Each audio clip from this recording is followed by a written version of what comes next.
Como já mencionei, quero retomar uma reflexão que a gente vem tendo, às vezes de forma mais espaçada, mas de sermos transformados na imagem do nosso amado Senhor e Salvador Jesus. Temos falado sobre a necessidade de nos colocarmos no nosso devido lugar, e o que implica em colocar primeiro lugar ao próprio Senhor. Se Ele é o Senhor, se Ele é o soberano sobre nossas vidas, a gente tem que assumir o nosso lugar de servos humildes diante deste maravilhoso Senhor. Eu quero começar hoje com uma pergunta, e a gente tem também falado desse tema, assim meio de cara, perguntar a você, não precisa responder, mas responda a si mesmo. Você é uma pessoa orgulhosa? Você é uma pessoa orgulhosa? Eu sou uma pessoa orgulhosa, altiva, prepotente, autossuficiente, independente. Saiba que o orgulho, a soberba, a prepotência, a arrogância, a altivez estão na raiz do pecado humano. Estão na raiz do pecado humano. O Senhor não deseja isso de forma alguma.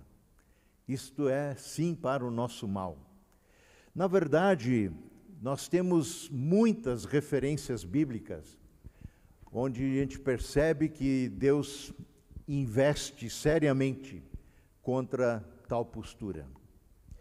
Por exemplo, Isaías 2, verso 12, o Senhor dos Exércitos tem um dia reservado para todos os orgulhosos e altivos, para tudo aquilo que é exaltado, para que eles sejam humilhados.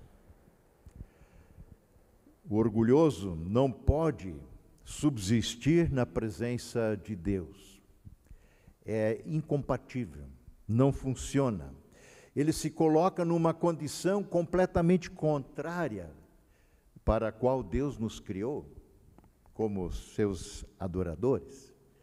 Deus é criador, nós somos criatura. É bom lembrar disso.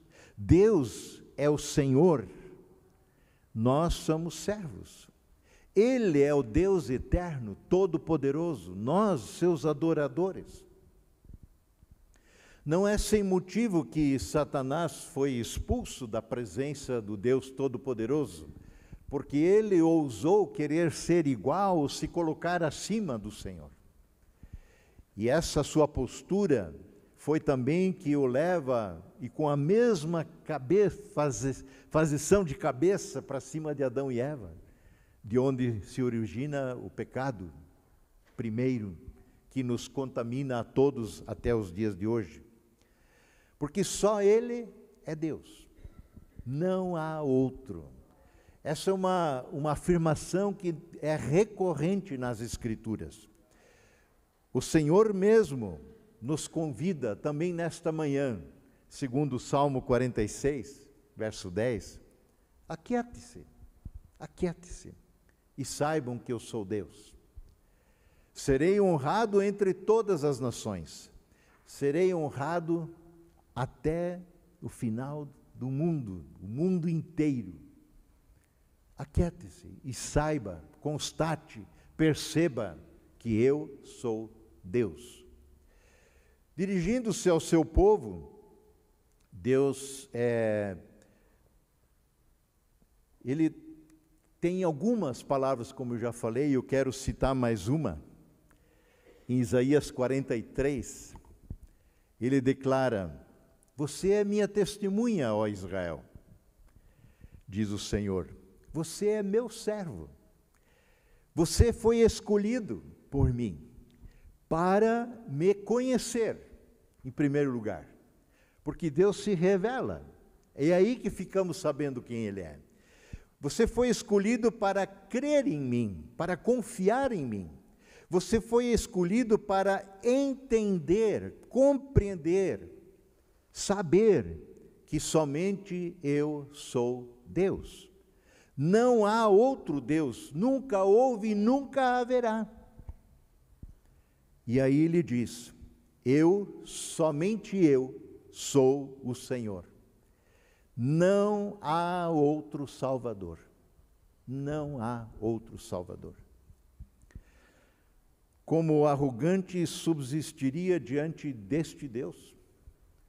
Ele que acha que pode controlar sua vida, as situações, dar conta do recado sozinho.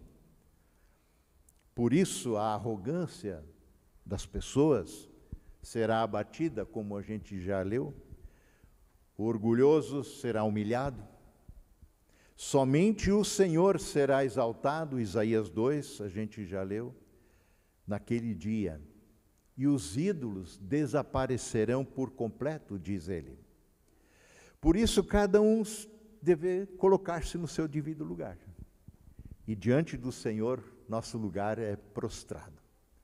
Nosso lugar é quebrantado, humilhado. Não simplesmente esmagado por Ele. Porque o Senhor não termina de quebrar a cana rachada, Ele também não pisa em cima e esmaga definitivamente a tocha que ainda fumega um pouquinho. Mas Ele sim pode nos humilhar, pode nos quebrantar para o nosso próprio bem. Diz assim Abacuque também, capítulo 2, eis o soberano,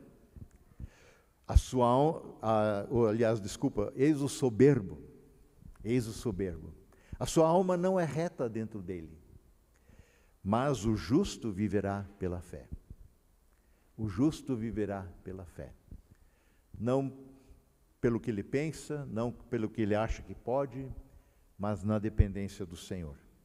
Provérbios diz ainda: abominável, detestável, horrível, nojento é ao Senhor todo arrogante de coração. É evidente que não ficará impune. Eu estou trazendo deliberadamente essas passagens para que fique bem claro como o Senhor se posiciona frente ao orgulhoso. Mas também o Novo Testamento não foge à regra, nem poderia. Vejam que Pedro, por exemplo, nos adverte para que sejamos humildes de uns para com os outros, porque Deus se opõe, resiste aos orgulhosos, mas concede graça aos humildes. E com isso Pedro cita o Antigo Testamento, Provérbios. Vejam que nem sempre nosso orgulho, a nossa soberba, a nossa arrogância é visível a todos, ou está explicitamente visível. Algumas vezes sim. Às vezes tem aqueles que fazem questão, de andar de nariz empinado, com a sua soberba, com o seu orgulho exposto. Agora, a gente muitas vezes usa máscaras. E assim como o nosso orgulho pode ser camuflado com máscaras, e ele continua sendo uma rebelião contra Deus, também Deus tem muitas formas, por seu lado, de expor a nossa autossuficiência, o nosso orgulho, a nossa soberba. Temos de ser humilhados algumas vezes para sermos transformados na semelhança de Cristo, que é o seu propósito. Nós somos chamados a fazer isso, a nos quebrantarmos de livre e espontânea vontade. A palavra de Deus nos conclama a isso. O Evangelho que proclamamos nos conclama a isso. E já que Deus se opõe e resiste ao orgulhoso, mas concede graça aos humildes, conforme Pedro, ele continua dizendo: humilhem-se debaixo da poderosa mão de Deus. Humilhem-se. Tomem essa atitude, porque para que Ele os exalte no devido tempo. Se não o fizermos de livre e espontânea vontade, Deus poderá dar uma ajuda nesse processo, através de várias maneiras que Ele tem para lidar com o nosso orgulho. E que bom que Deus se importa conosco, ao ponto de agir assim com a gente. Deus possui muitas ferramentas ao seu dispor, com as quais Ele pode corrigir esse grave problema do orgulho, da prepotência, da autossuficiência, de acharmos que damos conta da nossa vida por nós mesmos. Eu quero, nessa manhã, apenas olhar uma dessas formas de Deus agir. E que é, Deus pode, por exemplo, enviar ou permitir que um problema com o qual a gente não consegue lidar venha em nossa vida para expor exatamente a nossa incapacidade, para expor a nossa fraqueza, a nossa finitude, a nossa necessidade de dependermos dele. E eu quero usar como uma figura, uma personagem, como exemplo para isso, o Naamã. 2 Reis, capítulo 5, verso 1 e seguintes, nós temos essa história, nem faz tanto tempo assim, que no nosso plano de leitura bíblica, aqui da Comunidade do Redentor, a gente passou pela história de 2 Reis. Nós estamos ainda em Crônicas, na primeira Crônicas. Então, Naamã era um alto oficial da Síria. E este homem era um homem, obviamente, de poder, comandante do exército, braço direito do rei da Síria. E no seu poder, na sua prepotência, como a gente vai ver, ele adquire lepra, ele fica leproso. Mas, quando eles invadiram Israel, como muitas vezes era feito, eles deportaram muita gente. E também nessa ocasião foi deportado uma menina, uma criança, uma pré-adolescente, que não por acaso vai trabalhar de serva, de empregada, de escrava, na casa de Naamã.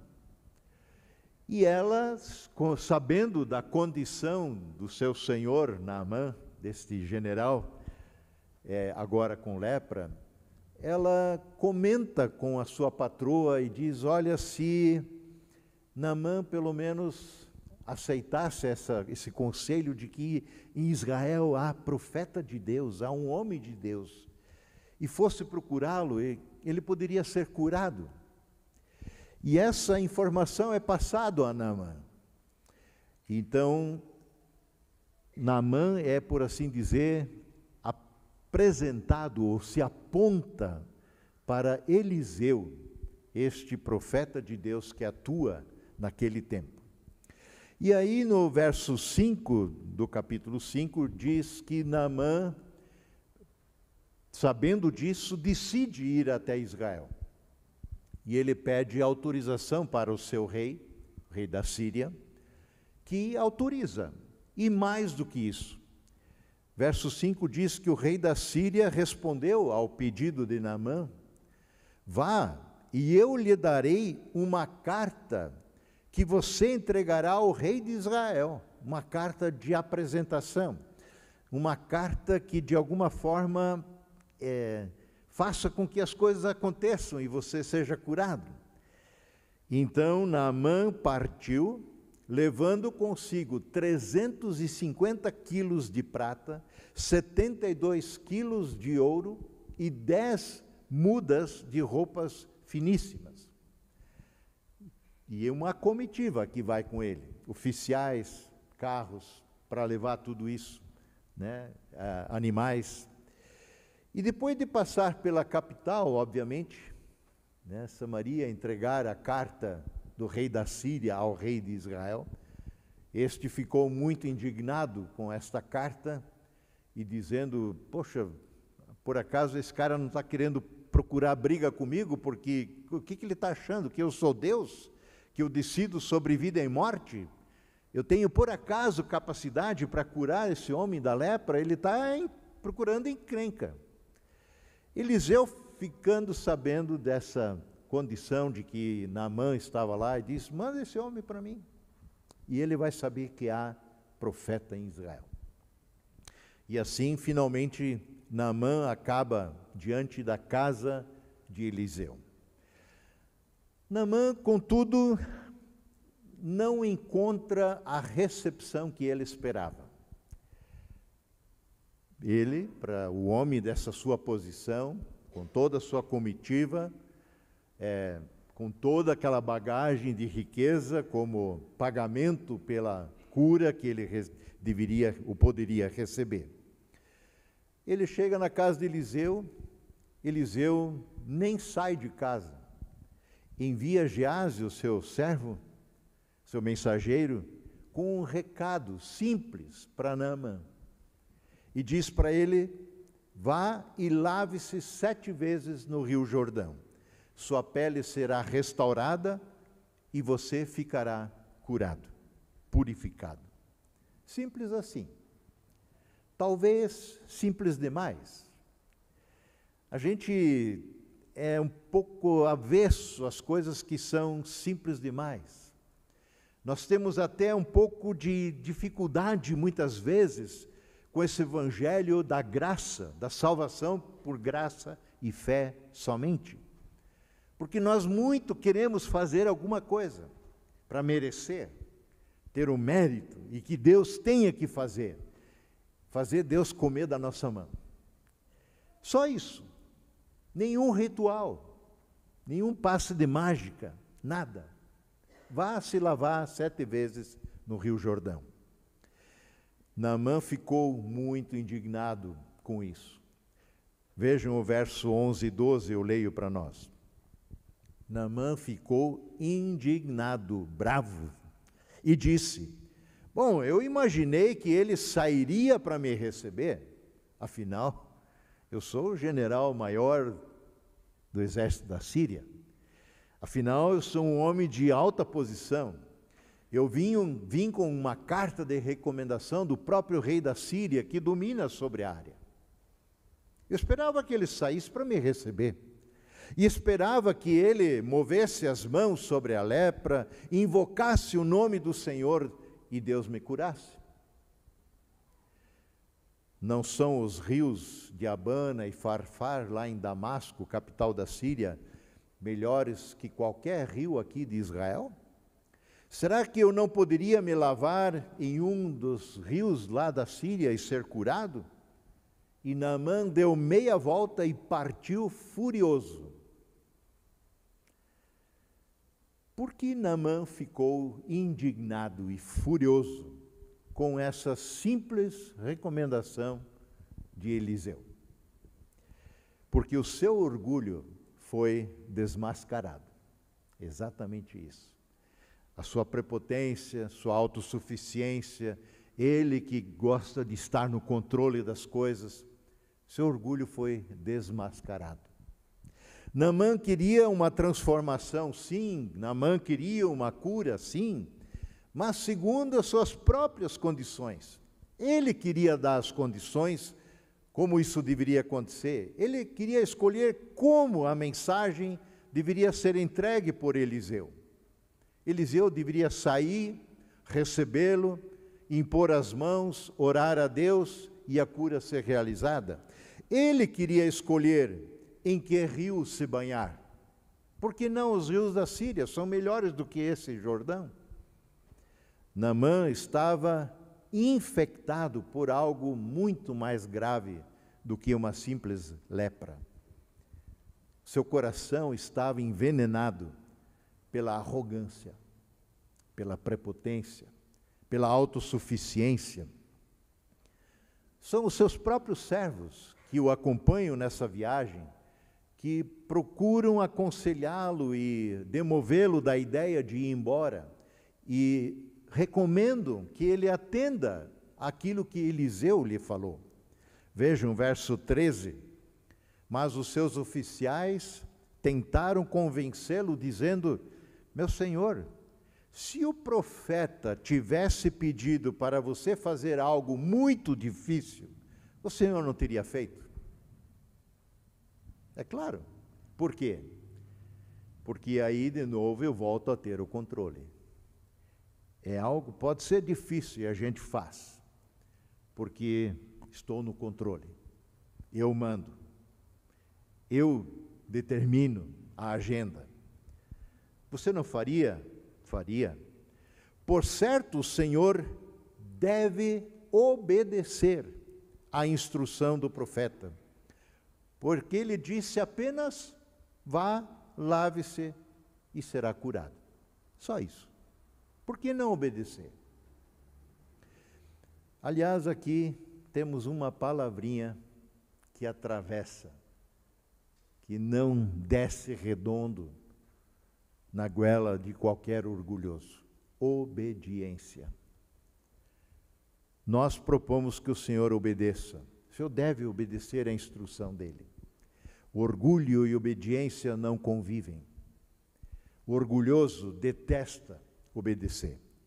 Na obediência, nosso orgulho é desmascarado. Porque precisamos abrir mão da nossa vontade. Precisamos descer do pedestal. Precisamos reconhecer que há alguém acima, nos dirigindo a palavra, nos dirigindo a sua vontade.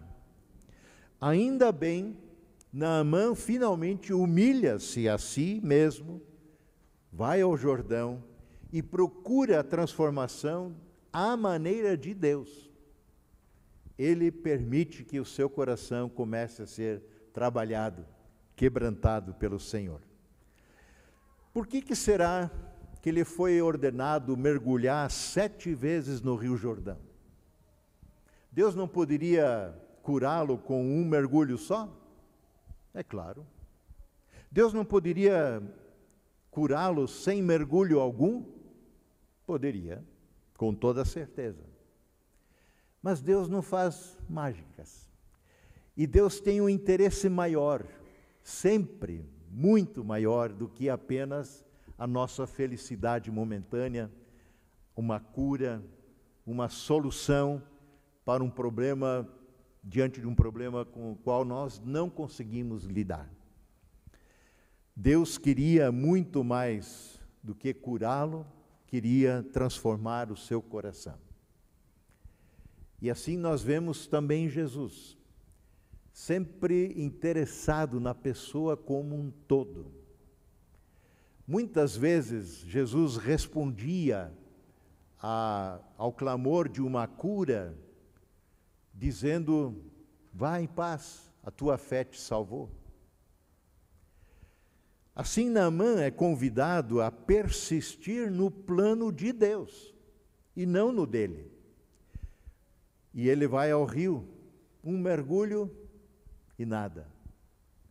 Um segundo mergulho e nada. E lá está o general Naamã, um homem de poder, vai ao terceiro mergulho e nada. Quarto, quinto, sexto, sétimo mergulho.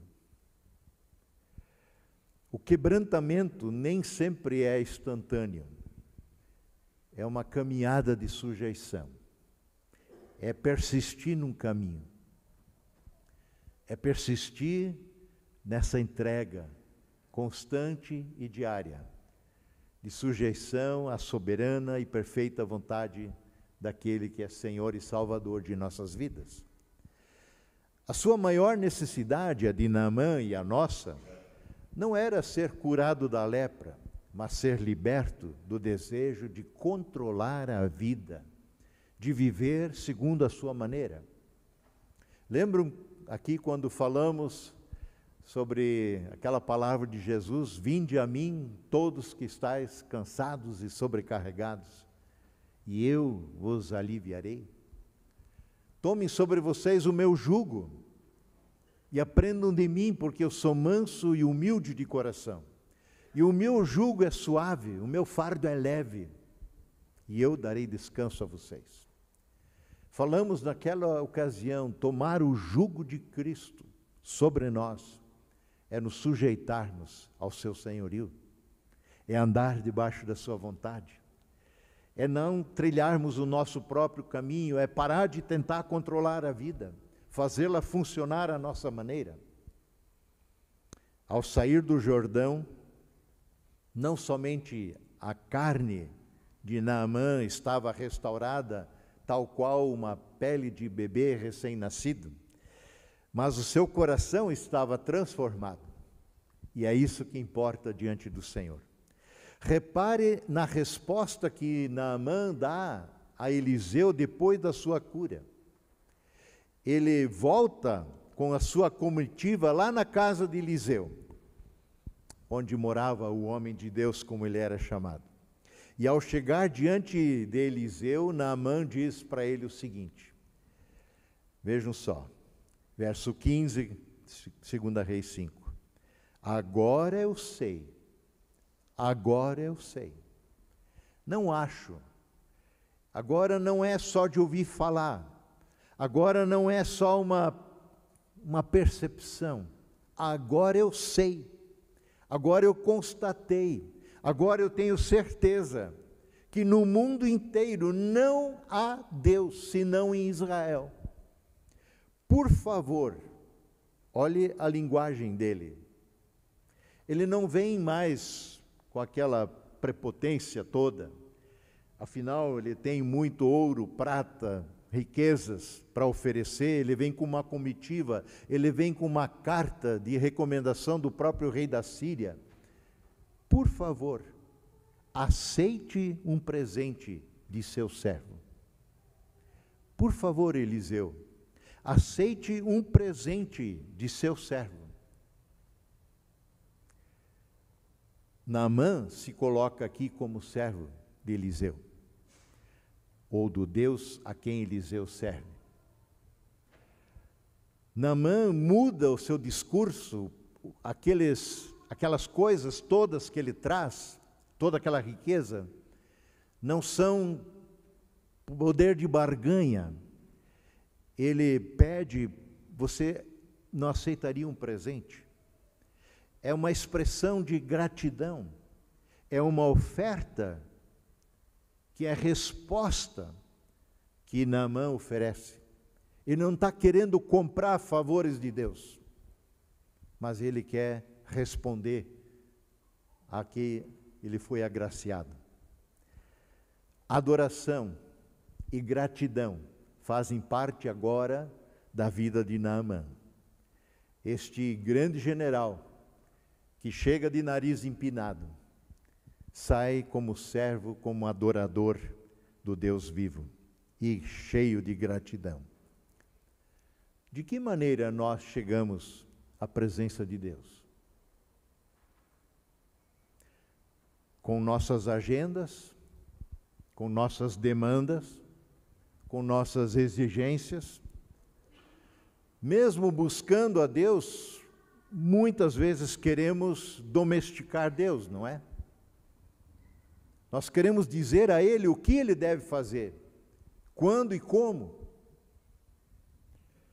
Cantamos com relativa facilidade um hino aqui na nossa igreja. Eu quero ser, Senhor amado, como um vaso nas mãos do oleiro. Quebra minha vida, transforma-a, faz-a de novo. Eu quero ser um vaso novo. Mas será que queremos? Acreditamos, na verdade, que as bênçãos da vida serão nossas se controlarmos as circunstâncias, se controlarmos as pessoas, se controlarmos toda a situação. É trágico quando nos aproximamos de Deus para lhe pedir que faça a nossa vida funcionar à nossa maneira. Diz Provérbios 3:5, confie no Senhor de todo o seu coração e não dependa, não te estribes sobre o teu próprio entendimento. Confia no Senhor de todo o teu coração. Para que haja uma transformação bíblica da nossa vida, à semelhança de Cristo, em nossas vidas, Deus precisa muitas vezes expor o nosso orgulho, para que a gente, ciente dele, possa se quebrantar. Do orgulho à humildade, Foi o tema que Dudu, nos apresentou e foi divulgado. Do orgulho à humildade, aqui no meio acontece alguma coisa. Não é uma trajetória simples e direta. Sem quebrantamento, nós não fazemos essa transição.